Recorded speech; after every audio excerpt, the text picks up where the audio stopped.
If you have a pelvis, you have a pelvic floor, regardless of whether you have a penis or a vagina. When I talk about the pelvic floor, a lot of people don't even have a clue what this means. People also don't realize that they can get help for things that they're being told are normal when in fact they're not normal at all. They're just really, really common.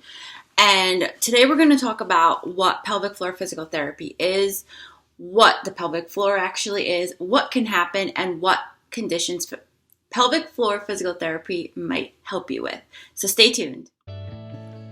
Welcome to Fearless Fridays, where we are talking about everything health and wellness related. My name is Dr. Melissa Chofi. I am the owner of New Quest Physical Therapy, a mobile practice serving areas in New York and Connecticut.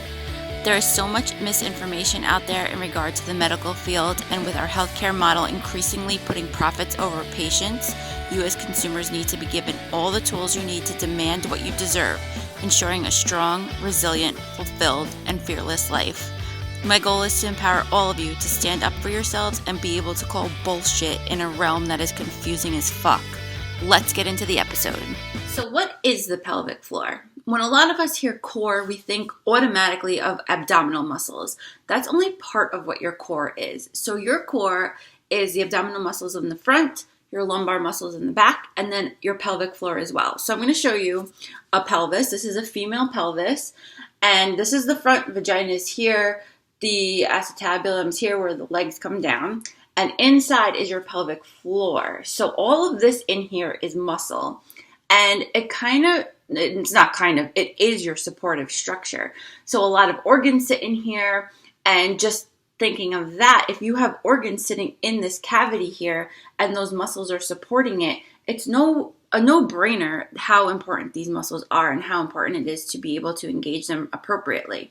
So as we age, just like anything else on our bodies, our muscles may get weak if they're not being used. Our ligaments get lax and all of that stuff. So this is why pelvic floor, being aware of the pelvic floor and what it is, and strengthening those muscles or lengthening those muscles, we'll talk more about that later, why all of that is so important regardless of whether you have a penis or a vagina. Moving forward in today's episode of Fearless Fridays, I specialize in women's health, so we're going to be speaking about women's pelvic floor. There are options for men as well, especially if you're going through treatment after having prostate cancer and you're having urinary incontinence. There are options for you. If you have any questions about that, please reach out to me. I do have some resources for you that I would love to get you in touch with. So moving forward, we're going to speak about women's pelvic floor today. The crazy thing is pelvic floor physical therapy is very new in the medical realm, where a lot of MDs and OBGYNs don't even know that it's an available option. And I find that mind-boggling because in Europe, women, especially after giving birth, are referred to a pelvic floor physical therapist without any questions asked. So we're kind of behind the ball in the US with all of this, and the only way we're going to bring awareness is to educate, and that includes doctors and you guys as well. So I really like speaking about this because it's awesome for all women, and they don't even know it's an available resource beyond surgery. A lot of OBGYNs and MDs might even suggest surgery. I had a patient who she had an episiotomy 6 months ago, and she's having leakage, and her OBGYN referred her to a surgeon to perform surgery on her. And she goes, well, I want to see a pelvic floor physical therapist. And her OBGYN was like, well, what is that? And she was just blown away that this person didn't even know that we exist. So knowing that we are a resource for you, it's a very conservative measure, is really, really, really important. So you need to advocate for yourselves. So what type of issues can pelvic floor physical therapy help with? And the first one, I love talking about it because a lot of women don't know that this is not normal. It's just common and they're being told it's normal, is peeing your pants with activity, laughing, or sneezing or coughing. And I hear women all the time laughing about this and joking with their friends, when in reality, is it really that much of a joke because you're wearing a panty liner or a pad for the rest of your life? I know I don't want to do that. I'm sure most of you don't want to do that. And it's actually very, very, very common, especially in older women and especially in women who have had children. that their pelvic floor musculature gets weak and they're not able to engage the muscles appropriately, and that is what is causing, partly of what's causing the leakage, and it's not a normal thing. So it kills me when people are being told to live with this and they don't need to if they see a pelvic floor PT. I'm actually giving a talk about this at the end of the month, and I'll give you guys more details on that at the end of the show. The other thing that pelvic floor PTs can help with is organ prolapse. So like we were saying before, the pelvis is like a bowl, a supportive bowl for your organs. And when that supportive musculature weakens, organs can drop down. And you could see this like coming down from the top of the vagina or coming up from the bottom of the vagina.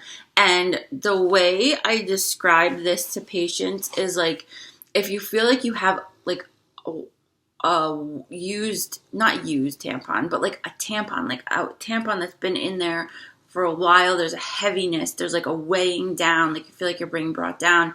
That's what organ prolapse may feel like. A physical therapist may be able to help with that depending where you are in the stage of prolapse.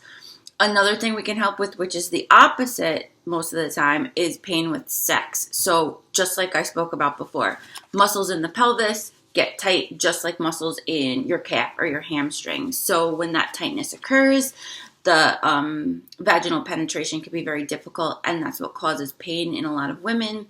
And rather than it really, really grinds my gears when I hear somebody say that she went to her doctor and was given a dilator and told to just use it, because it's not that simple. There's a lot of work that goes into working up to that point.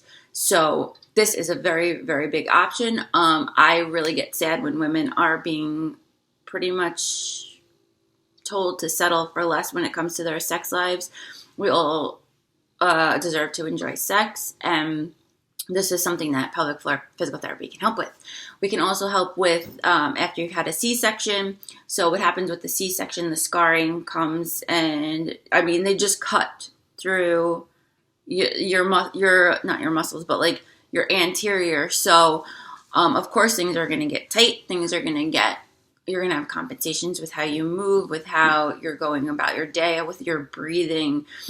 So we work on, with the scar, we work on the stability again. You basically have to relearn, and especially after having a baby, you have to relearn how to engage your body appropriately. I mean, so when you have a baby and the baby's sitting, it's pulling your pelvis anteriorly.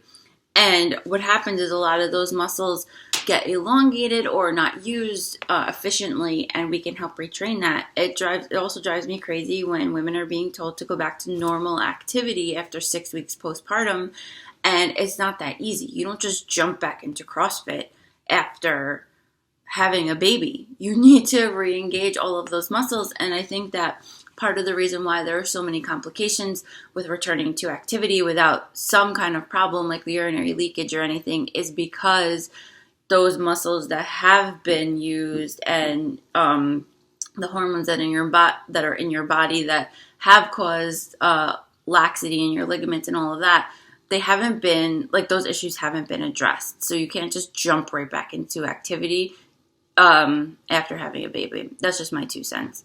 And then finally, what we can help with is what's called diastasis recti. So it's very, very common in women who have born children that their abdominals separate. So again, pressure regulation, abdominal, like the deep abdominal contraction, pelvic floor contraction, all of that stability, we can help with all of that to help your body. I hate to say recenter, but I can't think of anything else right now, but help your body get back to performing optimally as best it can. To give you guys a little idea about what goes into a pelvic floor exam, for me, this is how I usually structure them, and everybody is different. It all depends on my patient and what she told me prior to the exam and what I feel like I need to address. So I'm very, very thorough in my examination because, like we were talking before, pelvic floor is one of the core pieces of your body. And that being the case, everything, your extremity movement, your balance, everything plays into that. So it's all an integral part of this major like body system. So I don't go right for the pelvic floor. I do a whole body assessment. So I'll look at your range of motion, especially of your spine and your hips, the strength of your muscles externally. So hips, like total leg, your abdominal capacity, what that looks like, what your endurance looks like, what your balance looks like. And then, if appropriate, there is an internal piece. So if clients are okay with me doing this, I will do an internal exam to make sure that their pelvic musculature is firing appropriately. There's a strong, like what the contraction strength is, what the endurance of those muscles is, if there's any tightness going on, if there's any asymmetry between left versus right. So ladies, after seeing this video, know that if you're having any of these issues and any of this sounds familiar, most likely your OBGYN is not going to refer you to a PT right away. So you really need to advocate for yourselves. We do have direct access in New York and Connecticut, which means that you can see a pelvic floor PT without a script. New York is 10 days or 10 visits or 30 days, whichever comes first. And Connecticut is 6 visits or 30 days, whichever comes first. So really advocate for yourselves and really push that you want to do conservative measures, because surgery and meds are being handed out way too often, and that's not getting to the core of the problem. No pun intended. But that's not fixing anything, because the core of your problem, where the sources are, could be a pelvic floor weakness or tightness or anything like that. So before you pull the surgical card, make sure that you've exhausted all of your conservative resources. I'm really, really passionate about this subject. It's why I went into my own practice. I feel that women are very underserved in this realm. There aren't many of us who do this. It's very rewarding to see that a woman avoided surgery because she sought help for pelvic floor PT. And now in 2020 even, we're so afraid to say the word vagina. We're so afraid to talk about sex. And that's really underserving us, because there are conservative options like this out there and available, but nobody talks about them.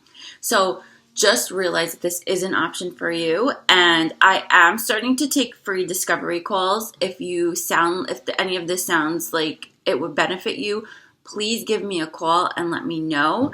I'll be setting up the ability to do that and schedule your own discovery calls on my Instagram. So it's Dr.Mel_PT. That's Instagram. So it's Dr. Mel PT, and I'll put it in the notes under here too. Make sure you book something with me down there, and we'll talk about whether I can help you. And I'm just really, really passionate about this, and I want more women to be aware of it. So make sure you're educating yourself, ask questions, demand a life you deserve, and most importantly, stay fearless. We'll see you next week.